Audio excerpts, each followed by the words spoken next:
ಅಯ್ಯಯ್ಯೋ, ರವೆ ಎಲ್ಲಿಟ್ಬಿಟ್ಟೆ ನಾನು?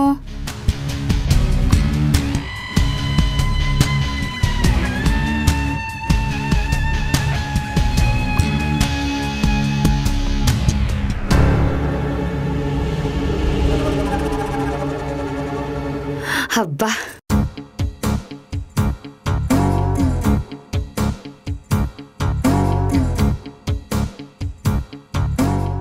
ಓ ಸತ್ಯಭಾಮ, ಮೃದುಲಾ, ತಿಂಡಿ ರೆಡಿ ಆಗಿದೆ. ನಿಮ್ಮೆಲ್ರಿಗೂ ಬಿಸಿ ಬಿಸಿಯಾಗಿ ಪೊಂಗಲ್ ಮಾಡಿದ್ದೀನಿ. ನನ್ನ ತಮ್ಮ ರಾಘವನ್ಗಿಷ್ಟ ಅಂತ ತುಪ್ಪದಲ್ಲೇ ಮಾಡಿದ್ದೀನಿ.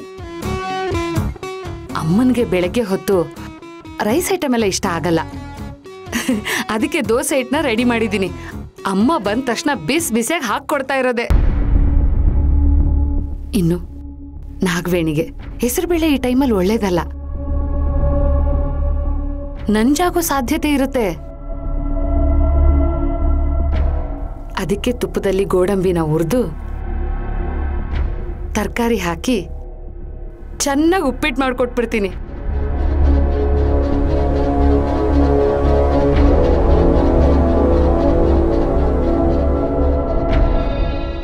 ಯಾಕೆ ಹಾಗೆ ನೋಡ್ತಿದ್ದೀರಾ?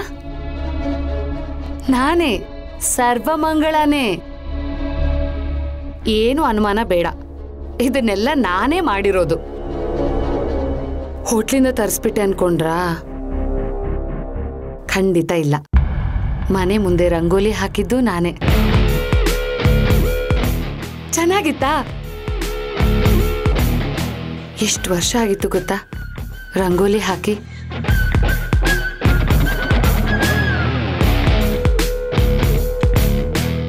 ಏನ್ ನೋಡ್ತಾ ನಿಂತು ಬಿಟ್ರಿ? ಹೋಗಿ ನಿಮ್ ಗಂಡಂದ್ರನ್ನ ಕರ್ಕೊಂಡು ತಿಂಡಿಗೆ ಬನ್ನಿ. ಎಲ್ರೂ ಕರೆದ್ಬಿಡಿ. ಹಾಗೆ ಹಾ, ಒಟ್ಟಿಗೆ ಕುತ್ಕೊಂಡು ತಿಂಡಿ ತಿನ್ನೋಣ, ಆಯ್ತಾ? ಅಯ್ಯೋ ಅದಕ್ಕೆ ನೀವ್ಯಾಕೆ ತೊಂದರೆ ತಗೊಳ್ತಾ ಇದ್ದೀರಾ? ನಾನೇ ತಿಂಡಿ ಮಾಡ್ತಿದ್ನಲ್ಲ. ಸತ್ಯಭಾಮ, ಇಷ್ಟು ದಿನ ನಾನು ಕೂತ್ಕೊಂಡೇ ತಿಂತಾ ಇದ್ದೆ. ಪಾಪ ನೀವು ನನಗೆ ಬಡಿಸ್ತಾ ಇದ್ರಿ.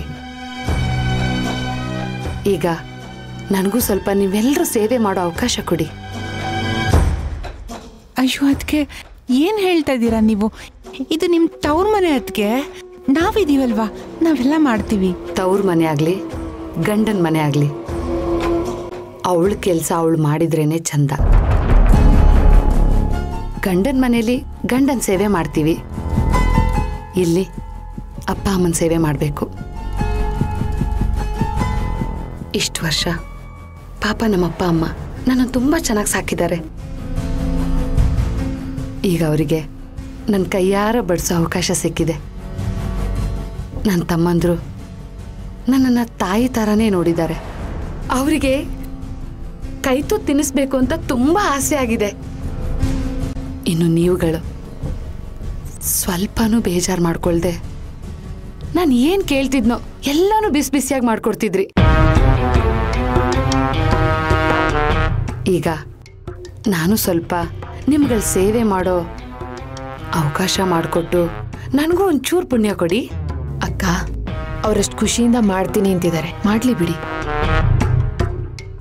ಅದಕ್ಕೆ ನಿಮಗೆ ಖುಷಿಯಾಗತ್ತೆ ಅನ್ನೋದಾದ್ರೆ ನೀವೇ ಮಾಡಿ. ಹಾಗಂತ ಎಲ್ಲ ಕೆಲಸದ ಹೊರೆನೂ ಹೊತ್ಕೊಳ್ಳೋದಕ್ಕೆ ಹೋಗ್ಬೇಡಿ. ನಾವೆಲ್ಲರೂ ಹಂಚ್ಕೊಂಡು ಕೆಲಸ ಮಾಡೋಣ.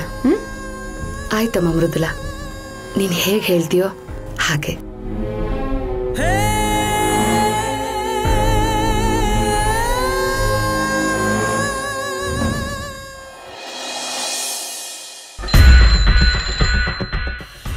ಹುಷಾರಾಗಿ ಆಟ ಆಡ್ರೋ.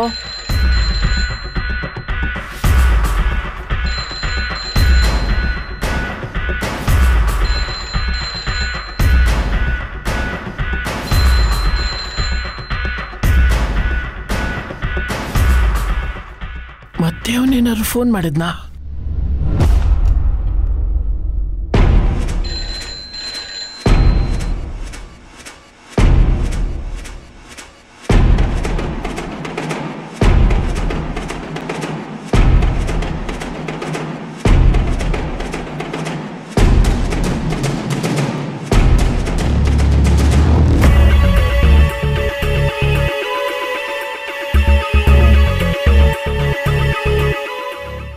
ಹಲೋ,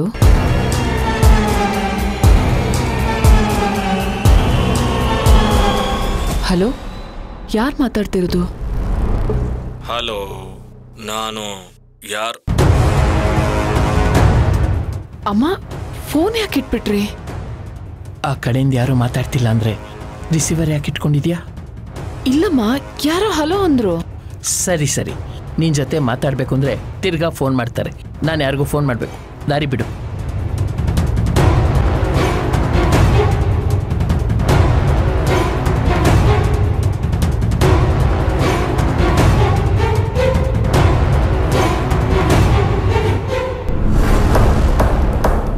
ಅಮ್ಮ ಯಾಕೆ ಹೀಗೆ ವಿಚಿತ್ರವಾಗಿ ಆಡ್ತಿದ್ದಾರೆ?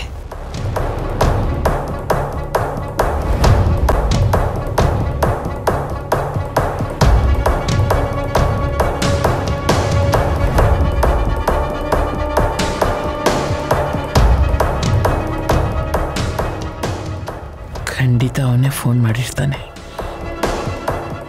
ಯಾಕವನು ಹೀಗೆ ಟಾರ್ಚರ್ ಕೊಡ್ತಿದ್ದಾನೆ? ಇಷ್ಟು ವರ್ಷ ಆದ್ಮೇಲೆ ಫೋನ್ ಮಾಡಿ ಮಾತಾಡೋವಂಥದ್ದು ಏನಿರುತ್ತೆ? ಮಾಧುರಿ ಏನಾದರೂ ಮಾತಾಡ್ಬಿಟ್ಟಿದ್ರೆ ಏನು ಮಾಡಬೇಕಿತ್ತು ಆಗ ನಾನು?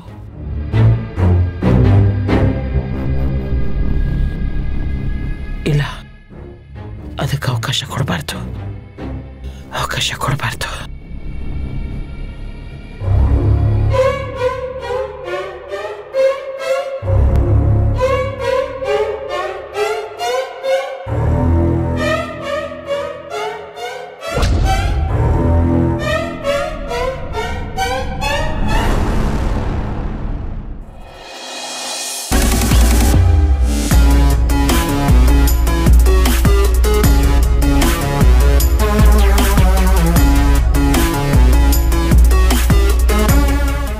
ನಾಗವೇಣಿ, ಪುಟ್ಟ ನಾಗವೇಣಿ, ನಾಗವೇಣಿ. ಅಯ್ಯೋ ಅಯ್ಯೋ ಅಯ್ಯೋ ಅಯ್ಯೋ ಅಯ್ಯೋ, ನಾಗವೇಣಿ ನಿಧಾನ ಕಣಮ್ಮ. ಇಂಥ ಟೈಮಲ್ಲಿ ಈ ಥರ ದಡ್ಡಂತ ಎದ್ದು ಕುತ್ಕೋಬಾರ್ದು. ನಿಧಾನಕ್ಕೆ ಬಲ್ಗಡೆ ತಿರುಗಿ ಎದ್ದೇಳ್ಬೇಕು. ನಾಳೆಯಿಂದ ನೀನು ಬೇಗ ಎದ್ದೇಳ್ಬೇಕಮ್ಮ. ಗರ್ಭಿಣಿ ಹೆಂಗಸು ಸೂರ್ಯ ನೆತ್ತಿಗೆ ಬರೋ ತನಕ ಮಲಗಿರಬಾರ್ದು. ಸೂರ್ಯನ ಎಳೆ ಕಿರಣಗಳು ಹೊಟ್ಟೆ ಮೇಲೆ ಬಿದ್ದರೆ ಮಗು ಆರೋಗ್ಯಕ್ಕೆ ತುಂಬ ಒಳ್ಳೆಯದು ಅಂತ ಹೇಳ್ತಾರೆ. ಹೋಗು, ಮುಖ ತೊಳ್ಕೊಂಡು ಬಾ. ಹಾಲು ತಂದಿದ್ದೀನಿ, ಕುಡಿಯುವಂತೆ. ಅದಕ್ಕೆ ನೀವ್ಯಾಕೆ ತೊಂದರೆ ತಗೊಳಕ್ ಹೋದ್ರಿ? ಸತ್ಯಕ್ಕ ತರ್ತಿದ್ಲು. ಯಾಕಮ್ಮ, ನಾನು ತಂದ್ಕೊಟ್ರೆ ಕುಡಿಯಲ್ವಾ ನೀನು? ಹಾಗಲ್ಲ ಅದಕ್ಕೆ, ಅದು ಇಲ್ಲ ಇದು ಇಲ್ಲ. ಇನ್ನು ಮುಂದೆ ನಿನ್ನನ್ನು ನಾನೇ ನೋಡ್ಕೋತೀನಿ. ನಿನ್ನ ಹೊಟ್ಟೆಲಿರೋ ಕಂದಮ್ಮ ಆಚೆ ಬರೋ ತನಕ ನಿನ್ಗೇನೇನು ಬೇಕು ಎಲ್ಲ ಆರೈಕೆನೂ ನಾನೇ ಮಾಡ್ತೀನಿ. ಬಾಣಂತನೂ ಮಾಡ್ತೀನಿ. ಅಯ್ಯೋ, ಏನು ಹಾಗೆ ನೋಡ್ತಿದ್ಯಾ? ನಾನು 2 ಮಕ್ಕಳನ್ನ ಹೆತ್ತಿದ್ದೀನಮ್ಮ. ಇಂಥ ಟೈಮಲ್ಲಿ ಹೇಗಿರಬೇಕು, ಏನು ಮಾಡಬೇಕು, ಏನು ಮಾಡಬಾರ್ದು ನನಗೆಲ್ಲ ಚೆನ್ನಾಗಿ ಗೊತ್ತು. ನೀನೇನು ಯೋಚನೆ ಮಾಡಬೇಡ. ಸಲೀಸಾಗಿ ಹೆರಿಗೆ ಆಗುತ್ತೆ. ಹೋಗು ಪುಟ್ಟ, ಮುಖ ತೊಳ್ಕೊಂಡು ಬಾ. ನಾಗವೇಣಿ, ಏನಾಯ್ತಮ್ಮ? ಓ, ನಾನು ನಾಟಕ ಮಾಡ್ತಿದ್ದೀನಿ ಅಂತ ಅನಿಸ್ತಿದ್ಯಾ? ನಾನು ಕೊಡೋ ಹಾಲನ್ನ ಕುಡಿಯೋಕ್ಕೆ ನಿನಗೆ ಧೈರ್ಯ ಸಾಕಾಗ್ತಿಲ್ಲ ಅಲ್ವಾ? ಬೇಡ ಬಿಡಮ್ಮ, ಸತ್ಯಭಾಮನ ಕೈಲೇ ಹಾಲು ಕೊಟ್ಟು ಕಳಿಸ್ತೀನಿ, ಸರಿನಾ? ಅದಕ್ಕೆ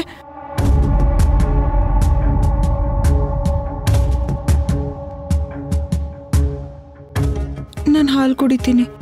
ಜಾಣೆ, ಹೋಗು, ಮುಖ ತೊಳ್ಕೊಂಡು ಬಾ.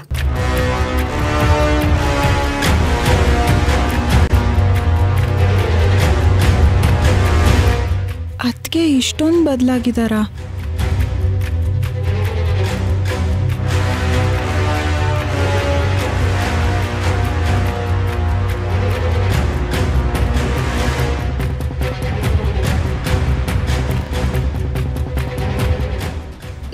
ಹಾಕೋ ಮೊದಲು. ತಗೋ.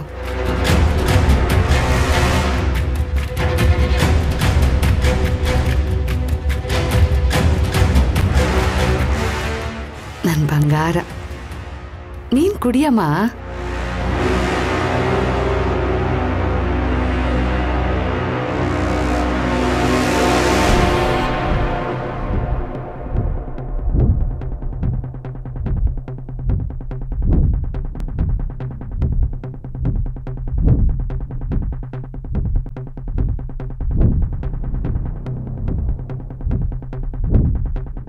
ತಿಂಡಿ ರೆಡಿಯಾಗಿದೆ.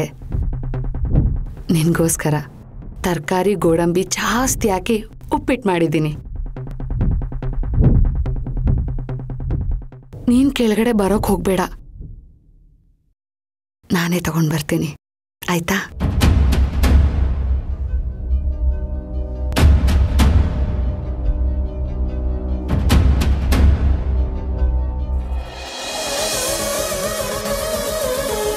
ಕೋಳಿ ಕೂಗಂಗಿಲ್ಲ, ನಿದ್ದೆ ಮಾಡಂಗಿಲ್ಲ, ನೀರು ಬರಕ್ಕಿಲ್ಲ, ಬೋರು ಹಾಕಂಗಿಲ್ಲ, ಯಾರು ಕೆಮ್ಮಂಗಿಲ್ಲ, ಏನು ಕೇಳಂಗಿಲ್ಲ, ಕ್ರೇಜು ನಿಲ್ಲಕ್ಕಿಲ್ಲ, ಕೂಳೆ ತಪ್ಪೋದಿಲ್ಲ, ನಾಟಿ ಮಾಡಂಗಿಲ್ಲ, ಜಗಳ ಬೇಬಿ ಸಾಂಗ್ ಚೆನ್ನಾಗಿಲ್ಲ.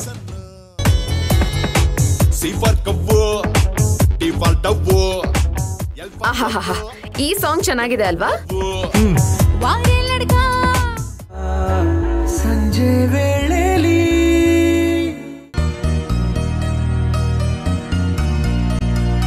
ಈ ಬಿಸಿಲಲ್ಲಿ ತಂಗಾಳಲಿ ನಾನಿರಲು ಒಂಟಿಯಾಗಿ.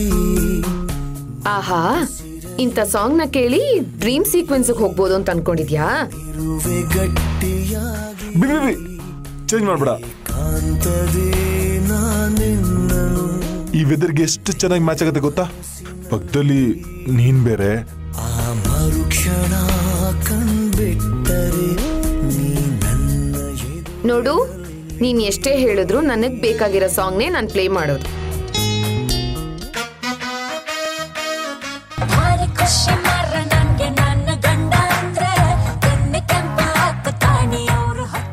ಬೇಬಿ ಇದೇನು ನಿನ್ ಸಾಂಗು? ಮನ್ಸಲ್ಲಿರೋ ಆಸೆನ ಈ ತರ ಸಾಂಗ್ ಮೂಲಕ ಎಕ್ಸ್ಪ್ರೆಸ್ ಮಾಡ್ತೀಯ ಅಂತ ಅನ್ಕೊಂಡಿರ್ಲಿಲ್ಲ. ರಾಘವ್, ಈ ಹಾಡುಗಳ ಸವಾಸನೆ ಸಾಕು, ಯಾವುದು ಬೇಡ.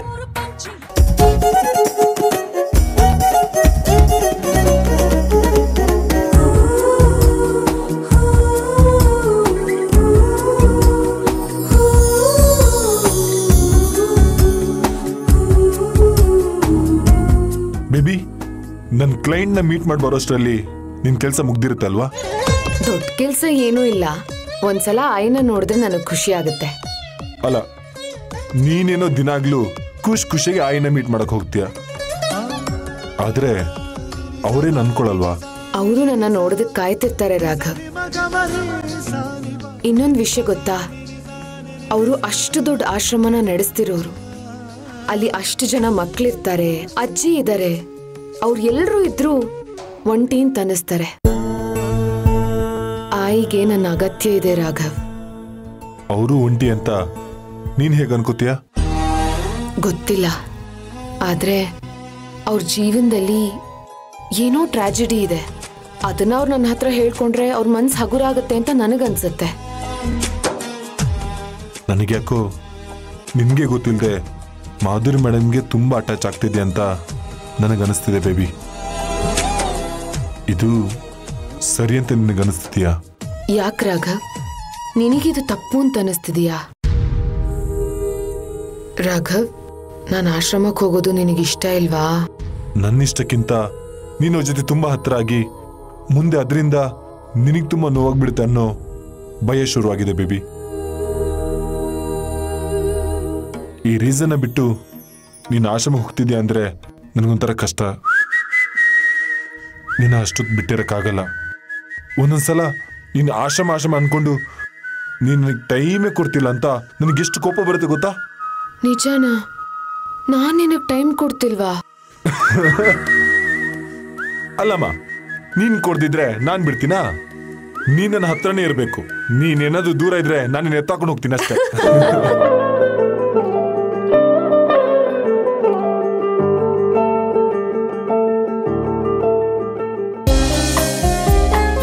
ಬೇಬಿ ನಿನ್ ಕೆಲಸ ಮುಗಿದ ತಕ್ಷಣ ನೀನ್ ನನಗೆ ಕಾಲ್ ಮಾಡು, ನಾನು ಬಂದು ಪಿಕ್ ಮಾಡ್ತೀನಿ. ಸರಿ ಸರಿ.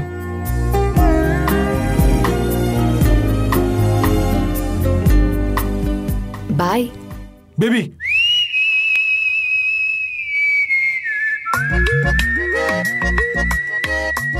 Thank you. Bye. Hey baby, this one for you.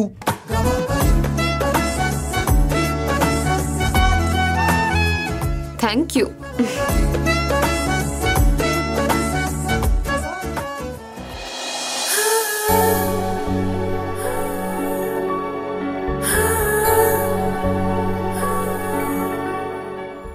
Hi ಅಕ್ಕ, ಚೆನ್ನಾಗಿದ್ದೀರಾ? ಹಾಯ್ ಪುಟ್ಟ, ನಾನ್ ಚೆನ್ನಾಗಿದ್ದೀನಿ. ನೀನ್ ಹೇಗಿದೀಯಾ? ಹೀಗಿದ್ದೀನಿ ನೋಡಿ. ಓಹೋ, ಹಾ, ನಿಂಗೊಂದ್ ಗೊತ್ತಾ? ನಮ್ಮ ಮನೆಗೆ ನಿನ್ನ ಹೆಸರನ್ನೇ ಇಟ್ಟಿದೀವಿ. ನನ್ನ ಹೆಸ್ರ ಕಸ್ತೂರಿ ನಿವಾಸ ಅಂತ. ಹೌದಾ? ಕಸ್ತೂರಿ ನಿವಾಸ ಅಂತ ಇಟ್ಟಿದ್ದೀರಾ? ಆಯಿ ನೋಡಕ್ ಬಂದಿದ್ದೀರಾ ಅಲ್ವಾ? ಹೌದು. ಆಯಿ ಒಳಗಡೆ ಇದ್ದಾರೆ. ಅಯ್ಯೋ, ನೀವು ಇಷ್ಟು ದೊಡ್ಡವರಾದ್ರೂ ಚಾಕ್ಲೇಟ್ ತಿಂತೀರಾ? ಇದ್ ನಿನಗ್ ಬೇಕಾ? ತಗೋ, ನೀನೇ ತಿನ್ನು. ಮತ್ತೆ ನಿಮಗೆ ಇದೆಲ್ಲ ಶೇರ್ ಮಾಡ್ಕೊಡೋಣ? ನನಗ್ ಬೇಡ ಪುಟ್ಟ, ನೀನೇ ತಿನ್ನು. ನಾನಿದು ನನ್ನ ಫ್ರೆಂಡ್ಸ್ಗೆ ಎಲ್ಲ ಶೇರ್ ಮಾಡ್ತೀನಿ.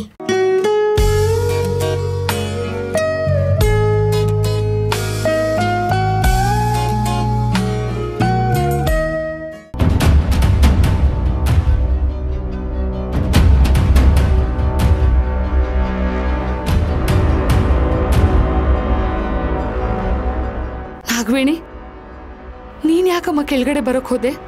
ಅದು ಇಷ್ಟೊಂದು ಮೆಟ್ಲು ಇಳ್ಕೊಂಡು. ಅದಕ್ಕೆ ಅದು ಈಗ ತಾನೇ ಹಾಲು ಕುಡ್ದಿದ್ದೆ. ಇನ್ನೊಂದು 10 ನಿಮಿಷ ಬಿಟ್ಟಿದ್ರೆ ನಾನು ನಿನಗೊಂದು ಒಳ್ಳೆ ತಿಂಡಿ ತಂದ್ಕೊಡ್ತಿದ್ದೆ. ಅಷ್ಟರಲ್ಲಿ ನೀನು ಫ್ರೆಶ್ ಆಗಿ ರೆಡಿ ಆಗ್ಬಿಡ್ಬೋದಿತ್ತು. ಅಲ್ಲ, ಅದಕ್ಕೆ ರೂಮಲ್ಲೇ ಕೂತು ಕೂತು ಬೇಜಾರಾಗ್ತಿತ್ತು, ಅದಕ್ಕೆ ಕೆಳಗೆ ಬಂದೆ. ಅದಕ್ಕೆ ಇನ್ಮೇಲೆ ದಿನ ಸಂಜೆ ನಿನ್ನನ್ನು ವಾಕಿಂಗ್ ಕರ್ಕೊಂಡು ಹೋಗೋಣ ಅಂತ ಪ್ಲಾನ್ ಮಾಡಿದ್ದೀನಿ. ಆಗ ನಿನಗೂ ಬೋರ್ ಆಗಲ್ಲ, ಹೊಟ್ಟೆಲಿರೋ ಮಗುಗೂ ಆರೋಗ್ಯಕ್ಕೆ ಒಳ್ಳೇದು.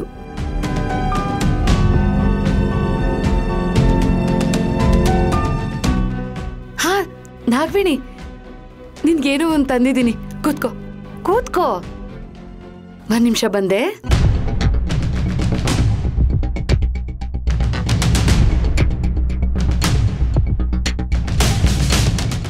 ಏನದ್ಕೆ ಇದು?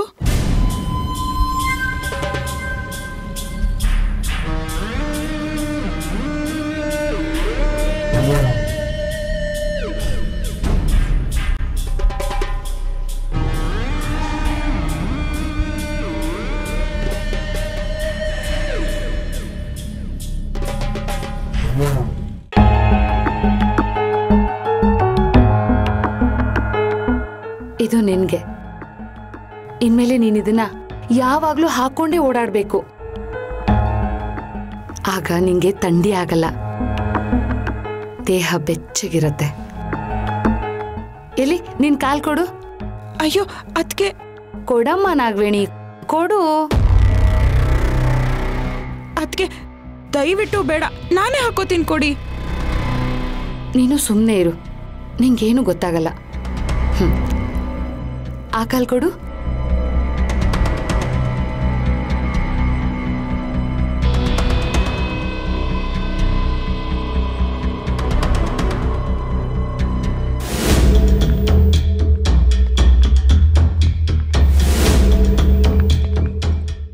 ಯಾಕೆ ನಾಗವೇಣಿ ಮುಜುಗರ ಪಟ್ಕೊಳ್ತಿದ್ಯಾ? ನಿಮ್ಮಮ್ಮ ಈ ಕೆಲಸ ಮಾಡಿದ್ರೆ ನೀನು ಹೀಗೆ ಇರ್ತಿದ್ಯಾ? ನಾನು ನಿಮ್ಮಮ್ಮನೇ ಅಲ್ವಾ ನಾಗವೇಣಿ?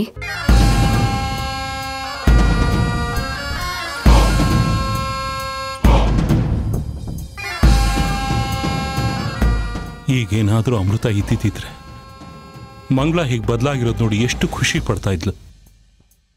ನನ್ನೂ ನಿಮ್ಮಮ್ಮ ಅಂತಾನೆ ಅನ್ಕೊಳ್ಳೆ ನಾಗವೇಣಿ. ನನಗೂ ಖುಷಿ ಆಗುತ್ತೆ ಕಣೆ.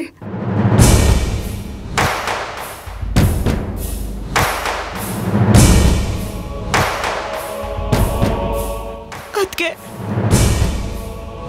ಏನಮ್ಮ?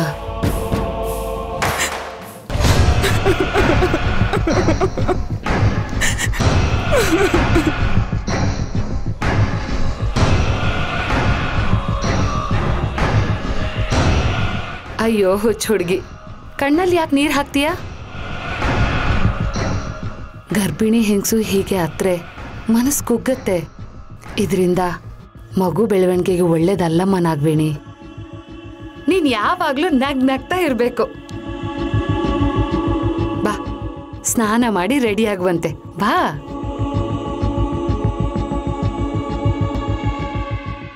ನೋಡ್ತೀಯಾ ಪಾರ್ವತಿ, ನಮ್ಮ ಮಂಗಳನೇನ ಇವಳು ಅನ್ನೋಷ್ಟು ಬದಲಾಗೋಗಿದ್ದಾಳೆ ನಮ್ಮ ಮಗಳು. ಈ ಮನೇಲಿ ಇನ್ಯಾವ ಕೊರತೆನೂ ಇರಲ್ಲ ಪಾರ್ವತಿ. ನಮ್ಮ ಮನೆ ನಂದು ಗೋಕುಲ ಆಗೋಯ್ತು.